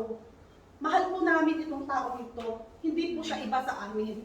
Tinuro namin siya na kapatid talaga namin. Kung ano man po mayroon sa amin, isa lang ang hihilingin ko. Tulungan mo po kami, Lord, na ma-save ang taong ito. Sabi ko sa kanya. So, kahit anong oras, sabi ko, pumunta ka, sabi ko, and pinakinggan po ako ng Diyos. Pumunta po kami dito, tinawagan po si Ate Adele, help me. Sabi ko, may kaibigan po tayo na nangangailangan po ng tulong. Sabi ko gano'n sa kanya. Pumunta po kami dito, so yun, pinamadalangin namin. And at the same time, nagme-meditate po ako. Talagang nag-meditate po ako talaga na bigyan na pa ako ng sign na itong taong ito is gumaling. Punta kami dito, humingi kami ng tulong ni Ate Adele, and thank God, now yung tao po na nataningan, cancer is free, and alive na po. Amen. Through the guidance of our Jesus Christ. So wala pong imposible sa prayer. Dahil na lang po, and alam po ninyo, ang nakakapagano nung sinudok po namin ito, ang nag-ano po sa akin, sabi ko po sa kanya, bumibigay na po silang mag-asawa. Almost bumibigay na po. Andun pa yung na-share po nila sa akin na pinag-uusapan na po nila tungkol sa lamay o sa libit o whatsoever. Grabe. Opo, pero sabi ko, yung faith natin, gagaling ang bata, gagaling siya, makakapagtrabaho pa siya, makakapaghanap buhay pa siya, makakatulong pa sa inyo, makakasama pa ninyo hanggang sa mahabang panahon. And until now, pinapanalangin ko po, nahahaba pa po ang buhay ng bata, and continuous po na sana tulungan po ninyo kami na for her fast recovery, total full recovery kasi na-out na po sila sa hospital, and hindi na rin po cancer po ang sakit ng bata. And nakita naman po ni Ate Adele na hindi po cancer ang sakit ng bata. So alam naman po ninyo, pagdating po sa mga hospital, hindi naman po lahat ng doktor yung tama yung nila, di ba, findings nila, nagkakamali din sila. So, alam po natin na yung findings na pag ganon, at the same time, halimbawa man, ako din siguro, pag ako ang nasa sitwasyon ng kaibigan namin, siguro din iisipin ko na wala na siyang pag-asa kasi nga, wala naman kami sa lugar niya, sa situation niya wala kami doon sa point na ang layo mo, ang tagal mong di nakasama yung anak mo, tapos ito ang mangyayari, di ba? So, ang sakit nun sa kanya. So, iniisip din namin na paano namin maililigtas ang kaibigan namin na ito, paano namin maililigtas yung anak niya. And nagpapasalamat kami. The time na narinig ko na sa cancer is free yung anak niya, the time na narinig ko na, alam po ninyo, nung nagamot po siya ni Ate Adele, the next morning, yung kinaumagahan po, nakakapag-cellphone na yung bata. The next day, kumakanta na daw yung bata. Kumakanta na daw yung anak niya. Sabi ko, thank you Lord. Sabi ko, talaga pong ipinagkaloob mo po sa amin ito. And it's a miracle. Ate, sabi ko, hindi mo po pinabayaan na mawala po sa kanila yung anak po nila. Sabi ko, na almost mag-give up na po sila. Alam po namin, sabi ko, na nandiyan ka. Nag-meditate po ako. Talagang umiyak po ako, hiningi ko po ito. At hindi lang po yung tao yun. Also my cousin, na-stroke na po siya. And sabi ng doktor, forever na siyang bedridden. Dahil galing sa trabaho, pagod na pagod, biglang naligo, so biglang nilagnat, hindi na siya makagalaw. Iniiyakan na siya. In short, iniiyakan na siya, mamamatay na siya. Sabi ko na naman, Ate Adel, lahat niya ng ano ko kahit hating gabi eh. Kahit hating gabi, Ate Adel, tulungan mo ako. Sabi ko, sa Ate Adel is always there for us. Hanggat kaya niya, kahit di na yan matulog, ibibigay niya lahat. Napaka ko po, na nagkaroon po ako, nakilala ko po si Ate Adel, ang dami ko na pong na-save na tao, sa totoo lang. I'm not kidding. Amen. It is true. Ilan na po yung na-save? Hindi po ako ang nagsisave, hindi po si Ate Adel, pero 2 hour prayers, 2 hour sincere na pagpipray po na itong taong ito ay gagaling po siya. Ngayon, yung pinsan ko, ang taba na po niya. Diretso na po siya makapagsalita, nakakapaglakad na, and nakikipag-inuman na rin.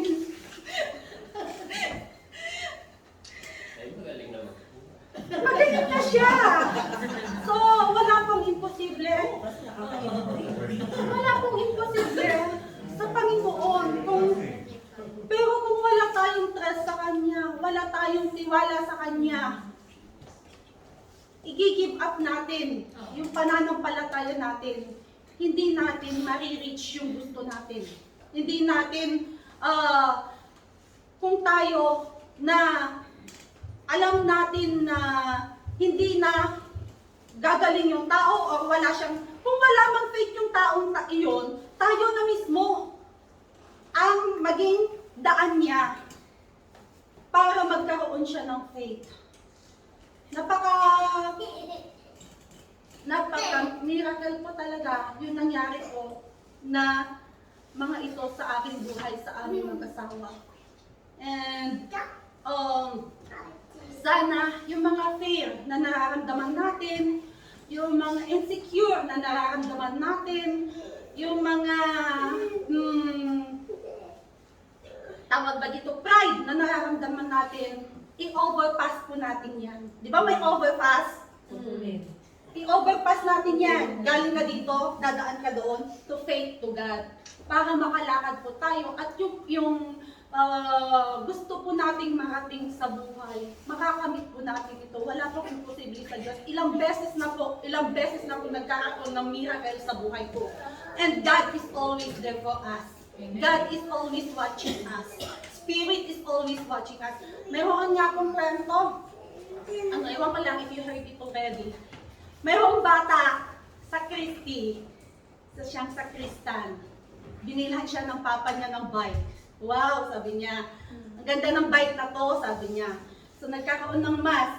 Hinihintay ng pare yung bata. Kasi nga, mag-uumpisa na yung mass. Hindi pa dumarating yung bata. Kasi nagsimba siya with his new bike. Sabi ng pare, bakit kaya yung bata wala pa? Sabi, so lumabas siya. Sabi niya, anak, bakit nandyan ka pa? Sabi niya. Tapos sabi ng bata, Father, maybe someone will took my bike. Sabi niya ganon, baka daw makuha yung bike niya. Sabi niya, baka daw may kumuha. Tapos sabi naman ng pare, don't worry. Holy Spirit will look at your bike. Sabi niya, looking at your bike. So, nung pumasok na yung bata, sige, in the name of the Father, and to the Son, nakaantay yung pare, bakit walang Holy Spirit? Sabi niya, tinignan niya. Bakit walang Holy Spirit? Sabi niya, Holy Spirit. Sabi niya, Father, Holy Spirit is watching my bike. So, ganda po, no? Holy Spirit. So, ganun po ang banal na Espiritu Santo. Ganun po ang Panginoong Diyos sa atin. Hindi po niya tayo pinababayaan. At alam po niya kung ano po yung mga kailangan natin. Ito lamang po ang maisishare ko, and I leave this to the name of Jesus. I love you with the love of the Lord. Amen. Amen pa ba? Talaga, hindi kasi ninenervous talaga, hindi maintindihan yung feeling natin sa mga sharing ngayon. Gusto pa natin lahat na mag-share pero yun nga, pero marami pang pagkakataon. Oo. Marami pang pagkakataon. Sa mga hindi naka-share, okay, welcome sa dito para ma-share natin lahat. So, napakagandang Panginoon. So, tayo ay yung fruits of the Holy Spirit of God. Tayo yung bunga. Kaya sinasabi, ang topic natin ngayon ay tungkol sa judgmental as a false prophets. So, i-base natin sa mga message ngayon, napakahirap talagang lumakad sa Panginoon. Madaling sabihin natin na, sige, kagaya na to, example natin.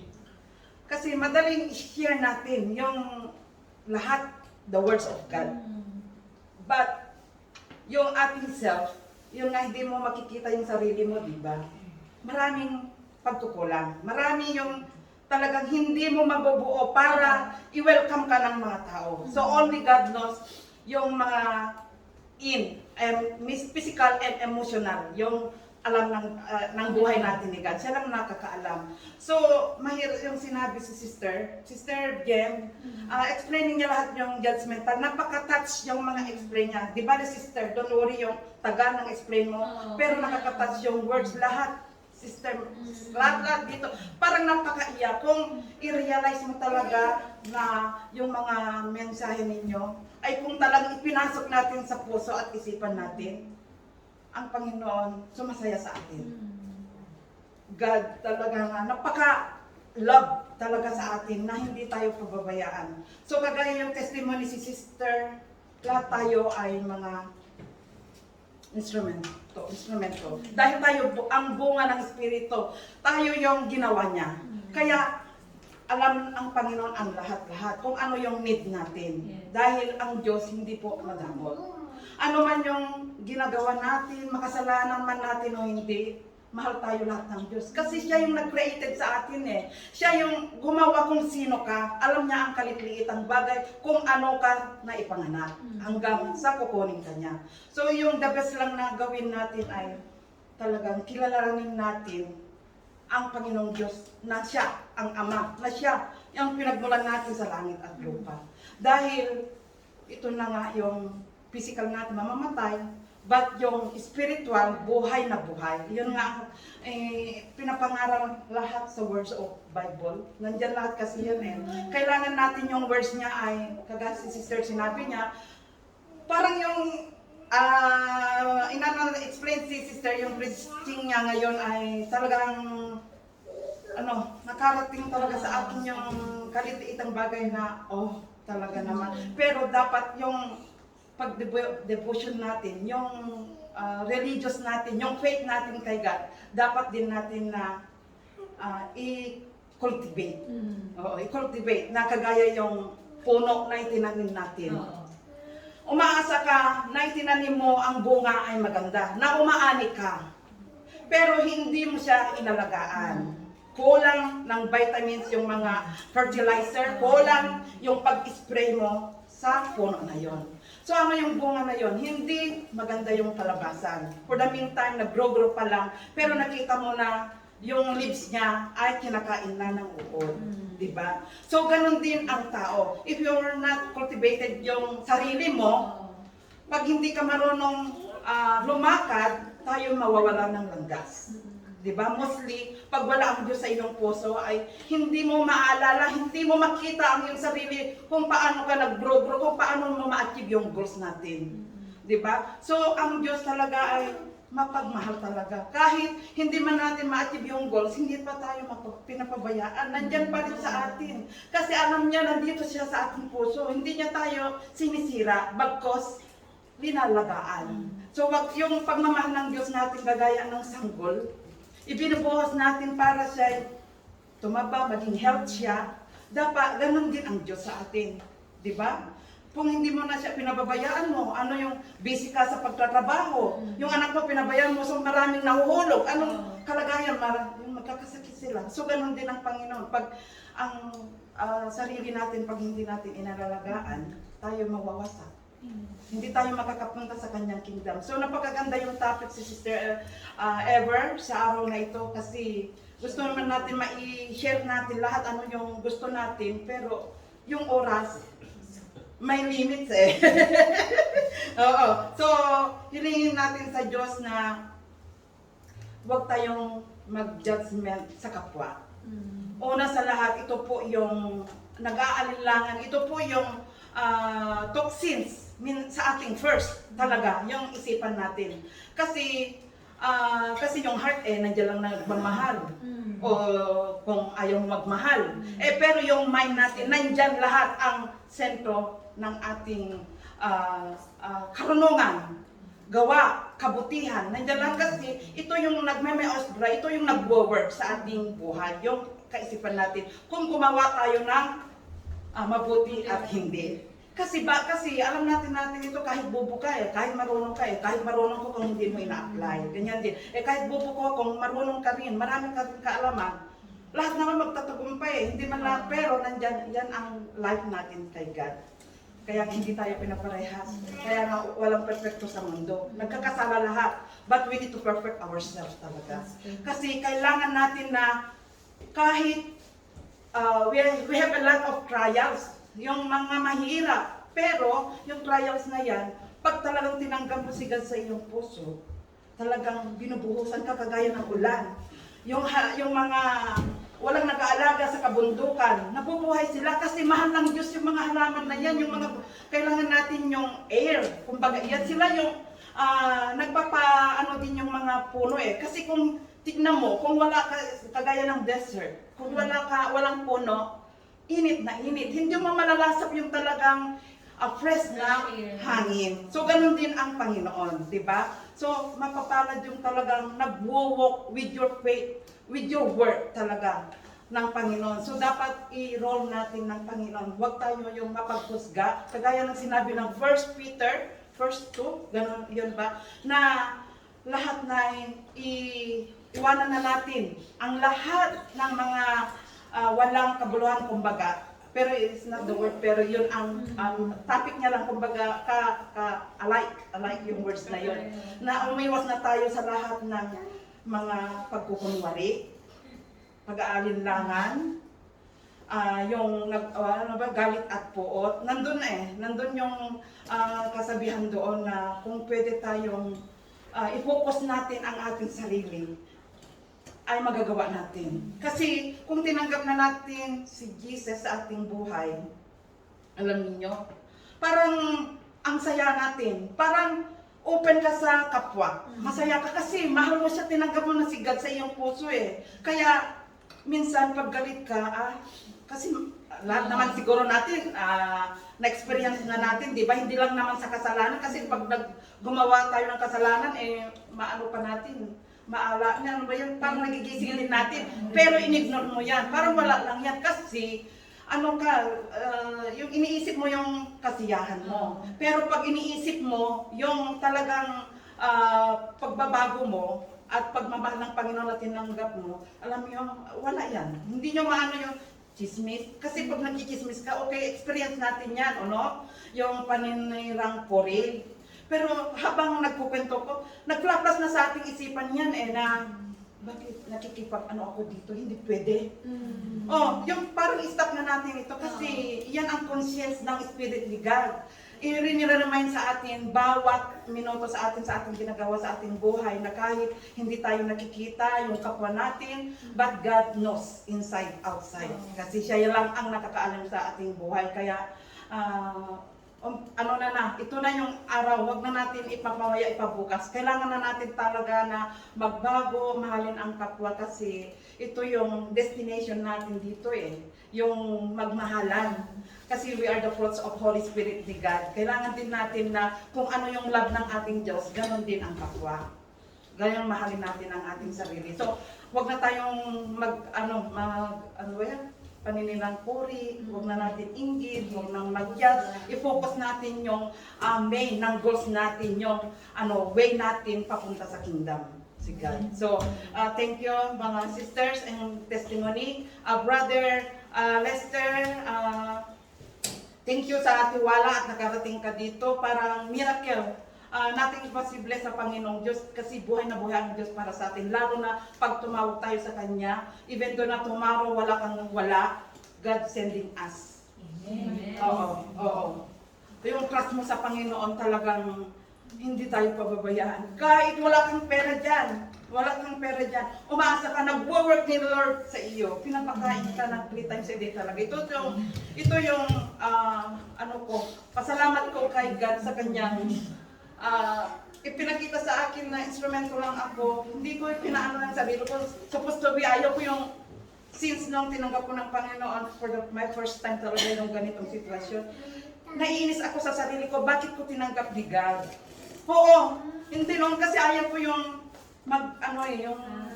sa iba. Parang gusto ko yung makasarili lang ako, pero alam mo pag kumilos ang Diyos, ang Panginoon, at plano kanya talaga, imomod ka talaga ng Panginoon. Wala kang magawa kasi binuhay ka niya, buhay niya yan buhay mo siya Hindi mo pwedeng pakialaman yung sarili mo kahit gawin mo ng ganito gumawa ka man, pinili mo man ang kasalanan o pero ang Panginoon, sa kanya ka pa rin kasi si Satan, anak niya pa rin si Satan. Oo, hindi yun lang, na siya masaya na sa kanyang kalagayan kasi doon na siya. Kumbaga, doon din ang hamon sa atin ng Diyos kasi ang Panginoon, siya yung nagbibigay ng pagsubok. Ito yung fresh na fresh sa aking isipan na pag tayo'y nakakapit na sa Panginoon, huwag tayong mawalan ng pag-asa.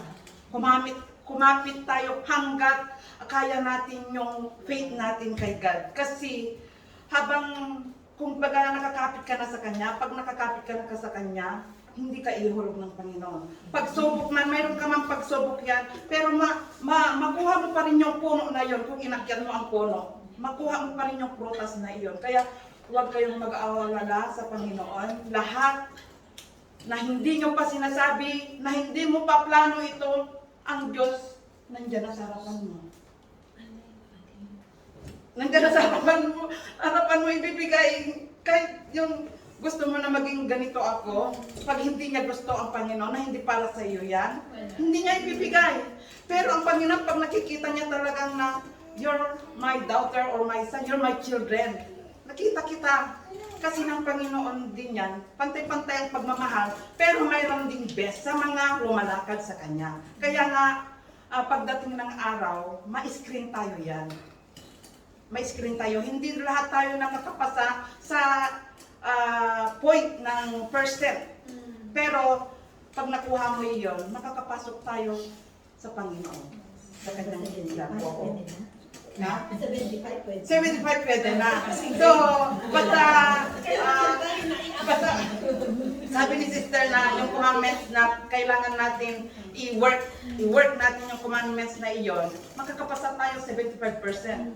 Oo. Kailangan pa rin natin na magtrabaho pa rin tayo. Oo, mag-work yan. Oo, kasi work at saka yan, ibibigay ni Lord. Kasi lahat naman tayo hindi pinapare-parehas Kaya may engineer, may pilot o ano ba dyan, iba-iba tayo Pero yun lang, mga kapatid, kung marinig nyo man ito sa mga hindi ipinagkalooban ng Diyos na simpleng buhay lang, huwag kayong mag-alala. I-devotion nyo lang ang inyong faith sa Panginoon dahil pagdating ng araw sa ikalawang buhay natin yan, i-bless din tayo lahat ng Panginoon. Kasi mayaman man tayo o marihirap, pagdating ng araw sa judgment ng Panginoon, ito yung judgment kasi ng Panginoon. Siya lang yung nagpag-judgment sa atin kung ano yung ginawa natin doon. Doon tayo makapasa. So ito lang ang share ko. Welcome sa ating lahat dito. Welcome brother, mga magagandang sisters. So we love you with the love of the Lord. I-end na natin ang ating Bible study ngayon. So, to all our viewers here in Kapanila Bahay Kubo, thank you guys sa inyong supporting and watching here. I hope more blessings to come to every one of us. hindi lang yung blessings with the material, but the emotion of the Holy Spirit and yung financial. Binubuhusan tayo ng Panginoon. So, we need to accepting the words of God here. I-apply natin, i-work natin sa ating sarili, hindi lang sa gawa ng kaaway bagkos ang love ni God. So, next, ito po, this month, mayroon naman tayong raffle draw sa ating Kapamilya Bahay Kubo.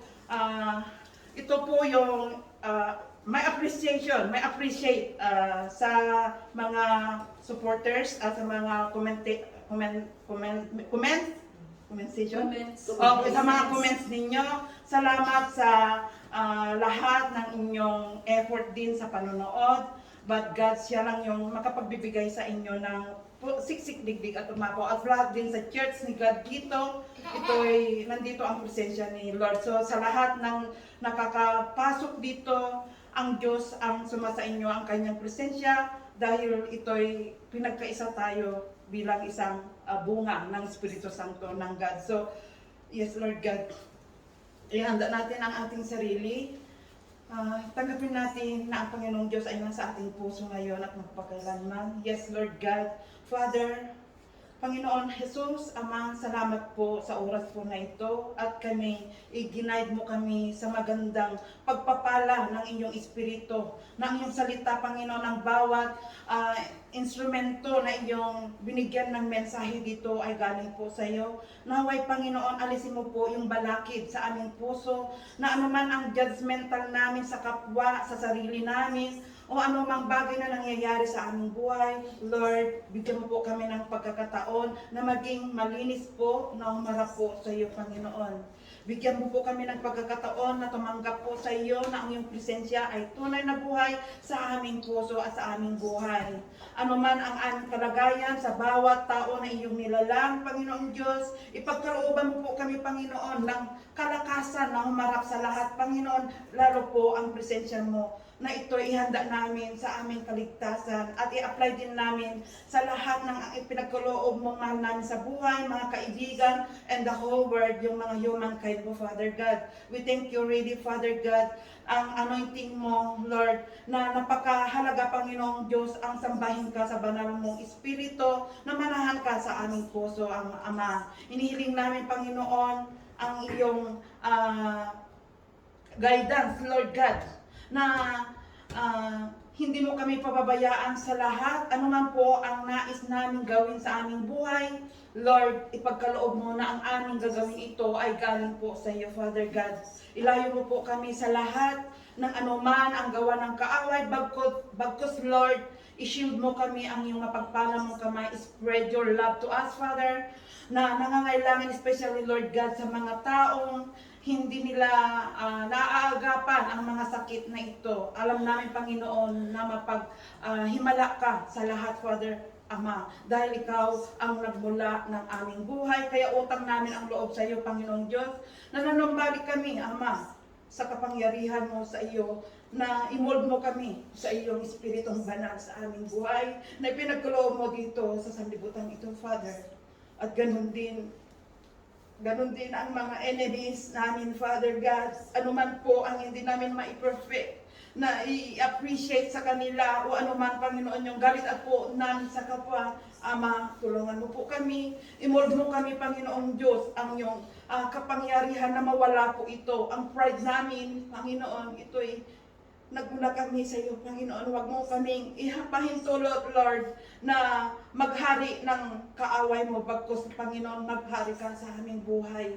Lord, basbasan mo po ang lahat po na nanonood po sa programang ito, Lord, the Bible study namin, ang mass, ang nangyayari po sa church mo na ito, and of course, Father God, to all fellow sisters and brothers, Father God, na nandito po sila, Ama, ipag-bless mo rin sila, Panginoon, bigyan mo po kami ng love, peace, and unity, Lord, with your guidance and love, Panginoon, ibasbasa mo po kami ang mapagpala mong kamay, Lord. Ibuhos mo ang ulan, kagaya ng mga halaman na ipinapakain mo para mabuhay, ay ganon din sa kami, Panginoon. Nagagaya din ng mga ibon na lumilipad sila, Father God, pero hindi sila nag-alala dahil binubuhay mo kami. How much more, Panginoon, sa mga humankind mo, Father God. So we really thank you, Father God, to all your blessings that you've given us for us, Panginoon, na hindi mo po kami pababayaan sa lahat. Lord, ito po ang aming ibabalik po sa iyo. Tulungan mo po kami, Panginoon, upang mahanap namin ng brightness o shine o twinkle ng aming buhay. Yung pagmamahal mo bawat isa, Lord, i-endorse mo po o i-activate mo po sa amin, Panginoon. Imold mo po kami bilang isang kahuri mo, Panginoong Diyos. So, Ama, alam namin ang aming pag-uwi. Nandiyan ka, Panginoong Diyos, lahat ng aming pangangailangan at pangangailangan din ng mga taong nanonood. Ipagkalooban mo po sila. I-open mo po ang iyong door para sa lahat, Panginoong Diyos, lalo po sa mga walang kamalay-malay, na hindi sila na mahina ang kanilang income o anuman yung kanilang kalagayan, Father. At inaasahan din namin na sa aming pagkakaisa, sa aming pinagkalooban po kami ng isang unity ng Catholic Christian Church dito, Lord. Umaharap kami, Panginoon, na kami nagpapakumbaba ng marap na lahat po, Panginoon, ng iyong pinili mo, Panginoon, ay maging isa kaming tunay na hindi po mapagkunwari na magkaisa. Ano man po ang kalagayan namin, i-spread mo po bawat isa, i-bless mo po, Lord. Igising mo po kami ang tunay, Panginoon, na kulay namin para sa iyo, Father.